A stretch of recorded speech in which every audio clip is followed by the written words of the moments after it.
একটু পর রমন্তি আসলো, আমার দিকে তাকিয়ে রইলো। দেখে মনে হচ্ছে কিছু একটা বলবে। আমি বললাম, কিছু বলবেন? অবন্তী বলল, একটা কথা ছিল। আমি বললাম, বলুন। অবন্তী বলল, তুমি আরেকটা বিয়ে করো। আমি বললাম, কি বিয়ে করবো মানে? আপনার মাথা ঠিক আছে? অবন্তী বলল, মাথা একদম ঠিক আছে। আব্বু আম্মু ঠিকই বলেছে, বাসাটা কেমন খালি খালি লাগে, ওনাদের জন্য হলো বিয়েটা করো। আমি বললাম, বিয়ে করে লাভ কি হবে? অবন্তী বলল, তোমারও মনের আশা পূরণ হলো, আর ওনাদেরও নাতি নাতনি আসলো। আমি বললাম, শোনেন, বিয়েটা কোনো ছেলে খেলা নয় যে বললেই বিয়ে করে ফেলবো। বিয়ে মানুষের লাইফে একবারই আসে, বুঝলেন? অবন্তী বলল, কিন্তু আমার লাইফে তো একাধিক, সেটা কি কি বলবে? আমি বললাম, শুনেন, এটা একটা অ্যাক্সিডেন্ট, আপনি তো আর ইচ্ছে করে করেননি, পরিস্থিতির শিকার। আর আমি মনে করি আপনার লাইফে দ্বিতীয় বিয়ে হয়নি। অবন্তী বলল, হয়নি মানে কি বলছো? আমি বললাম, জি, আমি ঠিক বলছি। বিয়ের পর থেকে আপনার আর আমার সম্পর্ক সেই দেবর ভাবির মতোই রয়ে গেল। না আছে কোনো আন্ডারস্ট্যান্ডিং, না আছে শেয়ারিং, আর না আছে কেয়ারিং। আগে তো একটু হলেও হেসে হেসে কথা বলতেন, কিন্তু বিয়ের পর থেকে তো সেটাও নাই। অবন্তী বললাম, আমি তো আব্বু আম্মুর জন্য বলতেছি।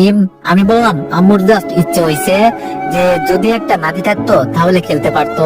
তার মানে এই নয় যে ইচ্ছাটা পূরণ করার জন্য আমাকে আবার দ্বিতীয় বিয়ে করতে হবে। আমারও তো অনেক ইচ্ছা ছিল, ভালোভাবে পড়ালেখাটা শেষ করে ভালো একটা চাকরি করব, ধুমধামে বিয়ে করব, ভাই আর আমি মিলে অনেক সুন্দর একটা বাড়ি করব, প্রতিদিন ভালো মন্দ খাবো। কিন্তু ইচ্ছে কি পূরণ হয়েছে? হয়নি। কারণ একজন মানুষের সবগুলো ইচ্ছে পূরণ হয় না। পড়ালেখা শেষ করা তো দূরের কথা, পরীক্ষাটাও অন্যের সহযোগিতায় দিয়েছি। আর ভালো চাকরি, সেটা তো এখন করতেছি, এই যে ভ্যান গাড়ি ঠেলতেছি। এর থেকে ভালো চাকরি আর কি হতে পারে? ভালো খাবার, সেটা তো প্রতিদিনই খাচ্ছি, পানিতে পাউরুটি চুবিয়ে খাইতেছি। এর থেকে ভালো খাবার আর কি হতে পারে? আর বিয়ে, সেটার কথা নাই বা বলি, এমন বিয়ে করেছি ধুমধাম তো দূরের কথা, যাদের সাথে বড় হয়েছি, পড়ালেখা করেছি, সে বন্ধুগুলোরও এখনো বলতে পারিনি। যেখানে মানুষ বিয়ের পর সুখী হয়, ভালোভাবে থাকে, সেখানে আমি খাট ছেড়ে ফ্লোরে ঘুমাই। তো একজন মানুষের সবগুলো ইচ্ছে পূরণ হয় না, আম্মু আব্বুরটাও হবে না। অবন্তী চুপ করে আছে।